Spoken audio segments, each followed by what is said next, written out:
Sapa Indonesia Pagi kembali hadir menemani Anda saudara kali ini di segmen Kompas Bisnis bersama saya Putri Oktaviani.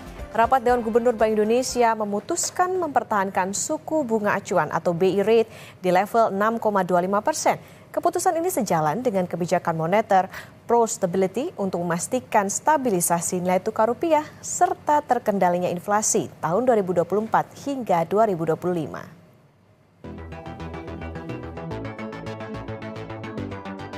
Nilai tukar rupiah pada 20 Agustus 2024 tercatat 15.430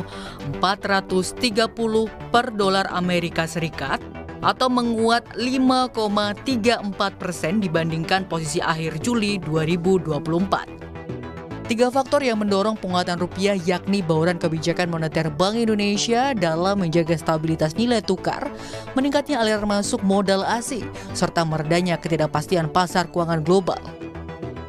Penguatan nilai tukar rupiah serta ketahanan sektor eksternal yang terjaga menjadi pertimbangan Bank Indonesia untuk mempertahankan suku bunga acuan atau BI rate di level 6,25%, suku bunga deposit facility sebesar 5,5%, dan suku bunga lending facility sebesar 7% dalam rapat Dewan Gubernur Bank Indonesia pada 20 sampai 21 Agustus 2024.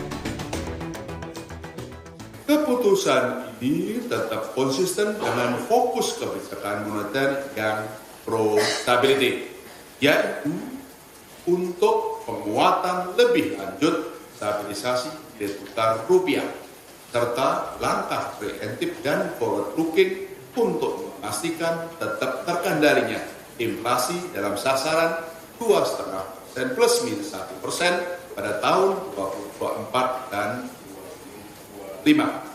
Sementara itu, kebijakan makro Brazil dan sistem pembayaran tetap pro growth untuk mendukung pertumbuhan ekonomi yang berkelanjutan.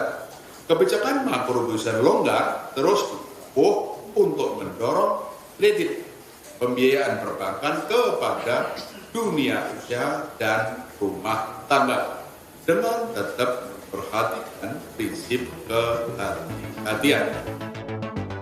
Untuk memastikan stabilitas dan mendukung pertumbuhan ekonomi yang berkelanjutan di tengah masih tingginya ketidakpastian pasar keuangan global, Bank Indonesia terus memperkuat bauran kebijakan moneter, makroprudensial, dan sistem pembayaran antara lain melalui: pertama, penguatan strategi operasi moneter pro market untuk meningkatkan efektivitas kebijakan moneter dalam stabilisasi nilai tukar rupiah dengan A. Menjaga struktur suku bunga di pasar uang rupiah untuk daya tarik imbal hasil. B. Mengoptimalkan sekuritas rupiah Bank Indonesia atau SRBI, sekuritas falas Bank Indonesia atau SVBI, dan sukuk falas Bank Indonesia atau SUVBI. Kedua, penguatan strategi stabilisasi nilai tukar rupiah melalui intervensi di pasar falas pada transaksi spot domestic non-deliverable forward atau DNDF dan surat berharga negara atau SBN di pasar sekunder. 3. Penguatan strategi transaksi term repo dan swap falas yang kompetitif guna menjaga kecukupan likuiditas perbankan. Keempat, pelaksanaan blueprint sistem pembayaran Indonesia atau BSPI 2030 yang berfokus pada aspek pengembangan infrastruktur dan konsolidasi struktur industri. 5. Peningkatan akseptasi digital melalui perluasan KRIS dan Kartu Kredit Indonesia atau KKI segmen pemerintah. Dalam menjaga stabilitas keuangan dan mendorong kredit ke dunia usaha, Bank Indonesia memperkuat koordinasi kebijakan dengan pemerintah melalui Program Gerakan Nasional Pengendalian Inflasi Pangan atau GNPIP di berbagai daerah serta mempererat sinergi kebijakan dengan Komite Stabilitas Sistem Keuangan atau KSSK. Bank Indonesia juga menjaga ketersediaan uang rupiah dalam jumlah cukup dengan kualitas layak edar di seluruh wilayah Negara Kesatuan Republik Indonesia, termasuk daerah terdepan, terluar, dan terpencil. Tim Liputan Kompas TV, Jakarta.